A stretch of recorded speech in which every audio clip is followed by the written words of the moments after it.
How many of you are addicted to pornography? Chennaiல 81.2% of college students around the age of 16 to 21 addicted to pornography.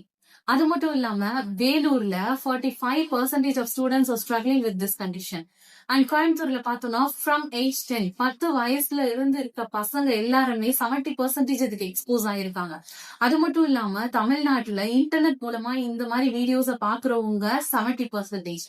இப்போ ஒரு ஸ்டடியில estimate பண்ணிருக்காங்க 45ல இருந்து 52% of college students are struggling with this pornography addiction. வாலிப பிள்ளைகளோடையும் வாலிப பசங்களோட நிலைமையும் எந்த அளவு மோசமா இருக்குன்னு சொல்லி பாருங்க. இந்த மாதிரி காரியங்களை பிசாசானவன் நம்மளோட வாலிப பிராயத்துல திணிக்க ட்ரை பண்ணுவான். இந்த மாதிரி அடிக்ஷன் மட்டும் இல்லாம ஸ்மோக்கிங்கா இருக்கட்டும், ட்ரக் அபியூஸா இருக்கட்டும், ட்ரிங்கிங் ஹேபிட்ஸா இருக்கட்டும், நிறைய பாவமான விஷயங்களை நம்ம வாழ்க்கையில கொண்டு வந்து அதுக்கு அடிக்ட் ஆகுறதுக்கு நிறைய காரியங்களை நம்ம பண்ணுவான். இந்த காரியத்துக்கு நம்ம அடிமைப்பட்டு போயிட்டோம் அப்படின்னா நம்ம வாழ்க்கையை அழிஞ்சு போயிடும். சோ இந்த மாதிரி விஷயத்துக்கு நான் அடிமைப்பட்டுட்டேன், இதுல இருந்து எப்படி எனக்கு வெளில வருதுன்னு தெரியல, எல்லா விஷயங்களும் நான் ட்ரை பண்ணிட்டேன், சோ டாக்டர்ஸ் கவுன்சிலிங் கூட நான் போயிட்டேன், ஆனா எனக்கு எதுவுமே பயன் கொடுக்கல, என்னால இதுல இருந்து வெளியில வர முடியல அப்படின்னு சொல்லிட்டு நிறைய பேரு ரொம்ப கவலைக்கிடமான நிலைமையில இருக்கீங்க.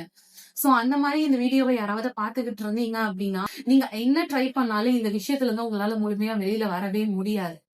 ஒருத்தரால மட்டும்தான் இந்த சுச்சுவேஷன்ல இருந்து இந்த அடிக்ஷன்ல இருந்து உங்களை முழுமையா வெளியில கொண்டு வர முடியும்.